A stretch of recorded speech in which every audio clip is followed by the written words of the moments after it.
ഇനി ഓരോന്ന് പ്രത്യേകം എടുത്ത് പറയാതെ ചുരുക്കി അല്ലാഹു തആല പറഞ്ഞതാണ് ലഹും മാ യശാഊന ഇൻദ റബ്ബിഹിം. എന്താണോ അവർ ഉദ്ദേശിക്കുന്നത് ഇന്നതൊന്നും വിശദീകരിക്കേണ്ട ആവശ്യം. കുറെ വിശദീകരിച്ച് പറഞ്ഞിട്ടുണ്ടല്ലോ. അധികവും പറഞ്ഞതൊക്കെ മജ്ലിസുകളെ പറ്റി മറ്റുമൊക്കെ പറഞ്ഞ കേട്ടാൽ തന്നെ നമ്മൾക്ക് തിരിയും അറബി മജ്ലിസുകളെ പറ്റിയും അറബി സംവിധാനം അത് അവർക്ക് മനസ്സിലാകുന്ന ചില കാര്യങ്ങൾ വിശദീകരിച്ച് പറഞ്ഞതിന് ശേഷം ഖുർആൻ ലോകത്തിന് മൊത്തമുള്ളതാണല്ലോ. മുഅ്മിനീങ്ങൾ മുശ്രിക്കുമാർ ഇവിടെയുള്ള ഖിയാം നാൾ വരെ എല്ലാവരും ആണല്ലോ ഞങ്ങളുടെ ഉമ്മത്ത്. അതുകൊണ്ട് ഓരോന്ന് വേറിച്ച് പ്രത്യേകം പറയാതെ ഏത് ജനങ്ങളായാലും സ്വർഗത്തിലെത്തിക്കിട്ടിയാൽ അവന്റെ മനസ്സുകൊണ്ട് വിചാരിക്കുന്നത് എന്താണോ അത് മുഴുവനും റബ്ബ് സുബ്ഹാനഹു വ തആല അവിടെ വെച്ചിട്ട് നൽകും.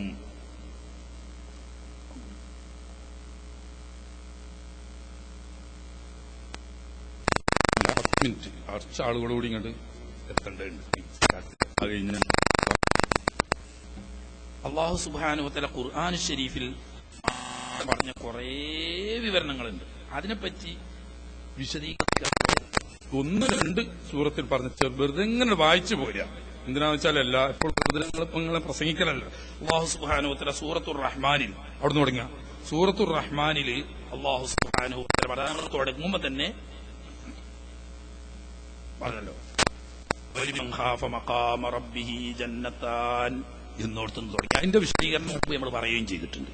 അല്ലാഹു സുബ്ഹാനഹു വ തആലയുടെ തിരുസന്നിധിയിൽ ചെന്ന് നിൽക്കേണ്ടി വരുമെന്നും ഈ ദുനിയാവിൽ ചെയ്തതായിരിക്കുന്ന ഖൈറും ശർറുമായ മുഴുവൻ കാര്യങ്ങളും അവൻ വിചാരണ ചെയ്യുമെന്നും അതിനനുസരിച്ചുള്ള പ്രതിഫലം അനുഭവിക്കേണ്ടി വരുമെന്നും ഭയപ്പെട്ട് അതിനനുസരിച്ച് ജീവിച്ച സത്യവിശ്വാസികളായിരിക്കുന്ന ആളുകൾക്ക് 2 സ്വർഗമുണ്ട്. ആ 2 നമ്മൾ പറഞ്ഞു എങ്ങനെയെന്ന് ഓർമ്മണ്ടോ? 1 അമലിനും 1 വിറാസത്തും. അങ്ങനെ 2 പിന്നെ 2 പാർക്കുകളുണ്ട്. അത് 1 അമലിനും 1 വിറാസത്തും. അങ്ങനെ 4. എന്നിട്ട് ഈ 2 സ്വർഗത്തിനെ പറ്റി അല്ലാഹു തആല പറഞ്ഞു തിങ്ങി നിറഞ്ഞ പഴങ്ങളെ കൊണ്ടിട്ട് കീപ്പോട്ട് തൂങ്ങി നിൽക്കുന്ന കൊമ്പുകളുള്ള കൊമ്പ് നിറയെ കായ്ച്ചിരിക്കുകയാണ്. ഈ കായ കൊണ്ടിട്ട് കൊമ്പുകൾ താന്നു നിൽക്കുന്ന നിറഞ്ഞു തിങ്ങിയതായിരിക്കുന്ന മരങ്ങളുള്ളതാണ്. ഫീഹിമാ ഐനാനി തജ്രിയാൻ അതില് ഒഴുകി നടക്കുന്ന ആറുകൾ 2 ഉണ്ട്. ഇടതടവില്ലാതെ ഒഴുകുക ഇങ്ങനെ ഒലിച്ചു നടക്കുന്ന 2 ഉണ്ട് എന്ന് പറയുമ്പോൾ നിങ്ങൾ മനസ്സിലാക്കേണ്ട 4 ഉണ്ട് എന്ന് പറഞ്ഞല്ലോ എന്ന് 2 പറയേ 2 പറയേ. ആ ഒരുപാട് ഒന്നിച്ച് അറിയണ്ടല്ലോ. 2 ചെയ്യാറ്. എന്നിട്ട് പറയാം ഫീഹിമാ മിൻ കുല്ലി ഫാകിഹത്തിൻ സൗജാൻ ഏത് പഴവർഗ്ഗങ്ങൾ എടുത്തു നോക്കിയാലും 2 ഇണകൾ ഉണ്ടാകും എന്ന് പറഞ്ഞാൽ 1 പരിചയമുള്ളതും 1 പരിചയമില്ലാത്തതും. ചുരുക്കി പറയാം, ഏറ്റവും ചുരുങ്ങിയ പോലത്തിൽ 1 നമുക്ക് ദുനിയാവിൽ പരിചയമുള്ളതും 1 നമുക്ക് ദുനിയാവിൽ പരിചയമില്ലാത്തതും, 1 രുചികരമായതും 1 മറ്റൊരു പ്രത്യേകമായിരിക്കും. 1 മധുരമുള്ളതാണെങ്കിൽ 1 അതിന്റെ നേരെ എതിര് രുചിയുള്ളത്. അങ്ങനെ വ്യത്യസ്തങ്ങളായ രുചി വ്യത്യാസം കൊണ്ടും രൂപവ്യത്യാസങ്ങളെ കൊണ്ടും വ്യത്യസ്തങ്ങളായ ഇരട്ട പഴങ്ങൾ. അതുപോലെ തന്നെ അത് ഫീഹി മുത്തഖീന അലാ ഫുർഷിൻ ബതാഇനുഹാ മിൻ ഇസ്തബറഖിൻ അവരിങ്ങനെ പ്രത്യേകം വിരിപ്പുകൾ വിരിച്ച് കട്ടിലുകൾ നിരത്തി അതിൽ ഇരിക്കുക. എങ്ങനത്തെ കട്ടിപ്പട്ടിനാൽ അത് തന്നെ കസവ് കൊണ്ട് ചിത്രപ്പണികൾ ചെയ്ത കട്ടിപ്പട്ടിനാലുള്ളതായ വിരിപ്പുകൾ വിരിച്ച കട്ടിലുകൾ. ശരിക്കും അറബിക്കട്ടിൽ തന്നെയാണത്. കണ്ടില്ലേ? വജനൽ ജന്നത്തൈനി ദാൻ ഈ 2 സ്വർഗത്തിലും ഉള്ള പഴങ്ങള് പറിച്ചെടുക്കാൻ പറ്റുന്ന വ്യത്യസ്തങ്ങളായ പഴങ്ങളുണ്ട്. ഈ പഴങ്ങളൊക്കെ ദാനിൻ ഈ സ്വർഗത്തിലുള്ള വ്യക്തി എവിടെയാണോ അവനിലേക്ക് താന്നു കിടക്കുന്നതാണ്. ആരും ഇരിക്കുന്നിടത്തുനിന്ന് എഴുന്നേൽക്കണ്ട, നിൽക്കുന്നിടത്തുനിന്ന് മരം കയറണ്ട, ഒന്നും വേണ്ട. അവൻ എവിടെയാണോ ഉള്ളൂ അവിടത്തേക്ക് ഇങ്ങോട്ട് താന്നു തൂങ്ങിയിരിക്കുകയാണ്. അതിന്റെ പുറമെ ഫീഹിന്ന ഖാസിറാത്തു ത്വർഫി ലം യത്മിസുഹുന്ന ഇൻസുൻ ഖബ്ലഹും വലാ ജാൻ. അല്ലാഹു സുബ്ഹാനഹു വ തആല പറയാണ്, ഇത് ഒരു ഭാഗം. ഇഷ്ടംപോലെ വെള്ളങ്ങളുണ്ട്, ഇഷ്ടംപോലെ പഴങ്ങളുണ്ട്. അങ്ങനെ കുടിക്കാനും ഭുജിക്കാനും വ്യത്യസ്തങ്ങളായ വിഭവങ്ങൾ അവിടെ റെഡിയാണ്. എന്നാൽ പിന്നെ സുഖിക്കാൻ വേണ്ട ഇണകളും അവിടെയുണ്ട്. ഫീഹിന്ന ഖാസിറാത്തു ത്വർഫി സ്ത്രീകളുടെ ഏറ്റവും ഏറ്റവും നല്ല ഗുണമായിട്ട് അല്ലാഹു സുബ്ഹാനഹു വ തആല വർണ്ണിച്ചതാ. സ്വന്തം ഭർത്താവല്ലാതെ മറ്റൊരാളിലേക്ക് തന്റെ കണ്ണിനെ ഒരിക്കലും പായിക്കാത്ത ഭർത്താവിൽ മാത്രം കണ്ണിനെ ചുരുക്കുന്ന സ്ത്രീകൾ അവിടെ ഉണ്ട്. അത് ദുനിയാവ് കിട്ടാൻ പാടാ. എല്ലാ സുഖവും സൗകര്യവും ഒത്തു വന്നാലും നിങ്ങൾ നോക്കേണ്ടി ഒരു പെരയിൽ നമ്മൾ 15 വട്ടം പോയാലും അവിടുത്തെ പെണ്ണുങ്ങൾ എങ്ങനെയാണെന്ന് തിരിയാൻ ആണുങ്ങൾ കഴിയൂല. നോക്കേണ്ടി ചിലവരൊക്കെ എപ്പോഴും ഇങ്ങനെ കണ്ടാലും ചിലവരൊക്കെ എപ്പോഴും ഇങ്ങനെ സംസാരിക്കുന്നവരൊക്കെയാണെങ്കിൽ ചിലവരൊക്കെ പരിചയമുണ്ടാവും. അതേ സമയത്ത് ഒരൊറ്റ പ്രാവശ്യം ഒരു പുരുഷൻ ഒരു പെരയെ പോയി നോക്കേണ്ടി ഒരു 80% വീട്ടിലെ സ്ത്രീകൾ പിന്നെ ആ മനുഷ്യനെ എവിടുന്ന് കണ്ടാലും ചെയ്യും. ആ ഒറ്റ നോട്ടം ഇങ്ങനെ നോക്കിയാൽ മതി. അതിനയച്ച് കുറ്റങ്ങൾ നോക്കുകയും ചെയ്യും. കാസറാത്ത തർഫ് ഉണ്ടാവില്ല. അത് ഇപ്പൊ വിഷയം അതല്ല, വലിയൊരു വിഷയമുണ്ട്. ദുനിയാവിലെ ഹുല്ല് ആദ്യം തന്നെ വന്ന ഈ ഒരു പ്രശ്നം കൊണ്ട് യാദർച്ഛികമായി സംഭവിച്ച അൻസാരിയായിരിക്കുന്ന ഒരു വലിയ മഹദിയായിരിക്കുന്ന ഒരു വനിത, അവരുടെ ഭർത്താവും ബാക്കി 9 ആളും 10 ആളുകളും ഒന്നിച്ചിങ്ങനെ നടന്നു വരുന്ന യാദർച്ഛികമായിട്ട് കണ്ടത്. ഒരിക്കലും അവരാരും അന്യരിലേക്ക് നോക്കുന്നവരല്ല. പക്ഷെ യാദർച്ഛികമായിട്ട് എന്തായിപ്പോയി 10 ആളെയും കണ്ടു.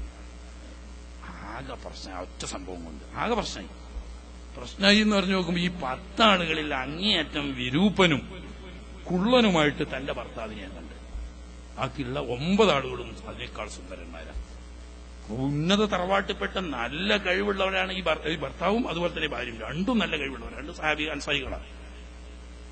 അവര് നബി സല്ലല്ലാഹു അലൈഹി വസല്ലം തങ്ങളുടെ അടുത്ത് വന്നിട്ട് പറഞ്ഞു, നബിയെ, ആളെ പേരൊന്നും ഇപ്പൊ ഞാൻ പറയുന്നില്ല, നബിയെ, ഞാൻ എന്റെ ഭർത്താവിനെ പറ്റി സ്വഭാവത്തിലോ പെരുമാറ്റത്തിലോ ഒന്നിനും ഒരു കുറ്റം പറയുന്നില്ല. നല്ല മനുഷ്യനാണ് എല്ലാം കൊണ്ടും. പക്ഷേ അല്ലാഹു സുബ്ഹാനഹു വ തആല വിശ്വസിച്ച് അവന് ഭയപ്പെട്ട് ജീവിക്കുന്ന സമയത്ത് നന്ദികേട് വരും എന്ന് ഞാൻ ഭയപ്പെടുന്നു. അതുകൊണ്ട് എനിക്ക് ആ ഭർത്താവിനെ വേണ്ട, എനിക്ക് അതിന് ഒഴിവായി കിട്ടാനുള്ള മാർഗം വേണം. ഒഴിവായി കിട്ടാനുള്ള മാർഗം വേണമെന്ന് പറഞ്ഞപ്പോ സല്ലല്ലാഹു അലൈഹി വസല്ലം അപ്പൊ ഒരു വലിയ ഈത്തപ്പനത്തോട്ടാണ് മഹറായിട്ട് കൊടുത്തിരിക്കുന്നത്. ഒരു ഈത്തപ്പനത്തോട്ടം. അപ്പൊ ഇതിന് കഴിവുള്ളവരാ 2 ആളുകൾ പോലത്തെ തറവാടികളാണ്. ആ ഈത്തപ്പനത്തോട്ടം തിരിച്ചു കൊടുക്കുക ചോദിച്ചു. അതിന് ആ ഈത്തപ്പനത്തോട്ടല്ല, വേണമെങ്കിൽ 1 or 2 ഏറെയും കൊടുക്കുക. ഇവരെ അടുത്തുകൊണ്ട് ഇഷ്ടം പോലെ. അവനും അത് വേണ്ട, ഏറെ കൊടുക്കണ്ട, മഹറായിട്ട് തന്ന ആ ഈത്തപ്പനത്തോട്ടം തിരിച്ചു കൊടുക്ക്. മറ്റയാളെ വിളിച്ചിട്ട് പറഞ്ഞ് കൊല്ലു ചെയ്തോർത്താണ്. അങ്ങനെയാണ് ചരിത്രത്തിൽ ആദ്യമായി ഇസ്ലാമിൽ കൊല്ലുണ്ടായത്. യാദർച്ഛികമായ കാഴ്ച. അത് ബോധപൂർവം നോക്കുന്നതാണ് ഇപ്പൊ പ്രശ്നം. അതുണ്ടാവില്ല. സ്വർഗത്തിലുള്ള സ്ത്രീകൾ ആരാണോ ഭർത്താവ് എങ്കിൽ ആ ഭർത്താവ് അല്ലാതെ വേറൊരാളിലേക്ക് ആ കണ്ണ് പായുകയെന്നില്ല. ഖാസിറാത്തു തർഫ്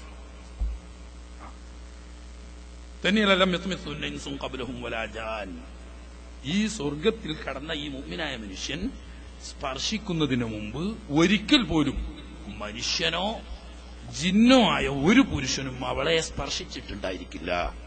അതൊരു വിശദമായിട്ട് പലപ്പോഴും നമ്മൾ പറഞ്ഞതാണ്. അതായത് ആ ഏർപ്പാട് മനുഷ്യനുള്ളതുപോലെ ആർക്കുണ്ട്, ജിന്നിനുണ്ട്. അത് ഹലാലായ മാർഗത്തിലാണെങ്കിൽ ജിന്നുമായിട്ടാവണം, മനുഷ്യനുമായിട്ടാവണം. ഹറാമായ മാർഗത്തിൽ പിന്നെ ഈ വകുപ്പൊന്നുമില്ലല്ലോ. അപ്പൊ അതുകൊണ്ട് തന്നെ ബിസ്മില്ലാതെ ഒരു പുരുഷൻ സ്വന്തം ഭാര്യയുമായി ലൈംഗിക വീഴ്ചയിൽ ഏർപ്പെടുമ്പോൾ അവനോടൊന്നിച്ച് ജിന്നും ലൈംഗിക വീഴ്ചയിൽ ഏർപ്പെടുമെന്ന് റസൂലുള്ളാഹി സ്വല്ലല്ലാഹു അലൈഹി വസല്ലം തങ്ങൾ പറഞ്ഞിട്ടുണ്ട്. അതിൽ ജനിക്കുന്ന കുട്ടികൾ 2 ഘട്ട ജാതിയായിട്ടാണ് വരിക എന്നും. അതുകൊണ്ടാണ് ചില വൃത്തികെട്ട സ്വഭാവമുള്ളവർ കാണുമ്പോൾ പഴയ കാരണന്മാർ പറയും ഒരു ബിസ്മിയല്ലാത്ത ജാതി ചെക്കൻ എന്ന് പറഞ്ഞ ചെക്കൻ ബിസ്മിയല്ലാത്തത് നല്ല. തുടക്കത്തില് വാപ്പ പണ്ട് ചെല്ലണ്ടോടത്ത് ചെല്ലിയിട്ടില്ല എന്നാ പറഞ്ഞില്ല. വെറുതെ കൊട്ടവാക്ക് പറയല്ല. റസൂലുള്ളാഹി സ്വല്ലല്ലാഹു അലൈഹി വസല്ലം തങ്ങൾ പറഞ്ഞ ചെല്ലാതെയാണെങ്കിൽ ഭർത്താവിന്റെ കൂടെ ഈ സ്ത്രീയെ ലൈംഗിക വീഴ്ചയിൽ ജിന്നും ഉൾപ്പെടും. അപ്പൊ ജിന്നിനുമായി ഏർപ്പാടുണ്ട്.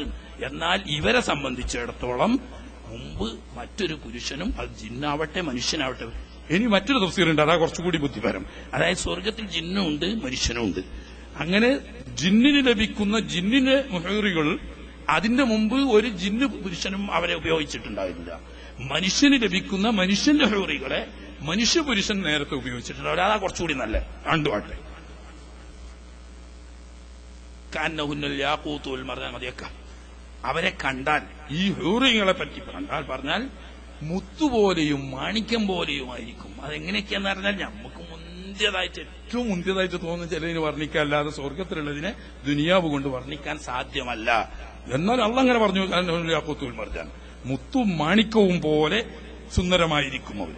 എന്നിട്ട് അല്ലാഹു തആല പറയും, ഇങ്ങനെയൊക്കെ എന്തിനു കൊടുക്കുന്നു? ഹൽ ജസാഉൽ ഇഹ്സാനി ഇല്ലൽ ഇഹ്സാൻ. നന്നായി വിശ്വസിക്കുകയും സൽക്രമങ്ങൾ ചെയ്യുകയും ചെയ്തവർക്ക് അനുയോജ്യമായിരിക്കുന്ന നല്ലത് തന്നെയല്ലേ പ്രതിഫലം കൊടുക്കേണ്ടത്? ആ കൊടുക്കുന്നതാണ്. ഇത് കഴിഞ്ഞിട്ടില്ല, ഒന്നുകൂടി ഒമിന്ദൂനിഹിമാ ജന്നത്താൻ, ഒരുപാടുണ്ടാവും ഇൻഷാ അല്ലാഹ് അടുത്ത ആഴ്ച. ഒമിന്ദൂനിഹിമാ ജന്നത്താൻ, ഇതിന്റെ താഴെ വേറെ 2 സ്വർഗമുണ്ട്. ആ സ്വർഗത്തിന്റെ പ്രത്യേകത എന്താ? മുദ്ഹാമ്മത്താൻ, അത് പച്ച പിടിച്ച് കറുപ്പ് ബാധിച്ച ആ നിലക്കുള്ള ചെടികളെ കൊണ്ടിട്ട് നിറഞ്ഞു മൂടിയതാണ്.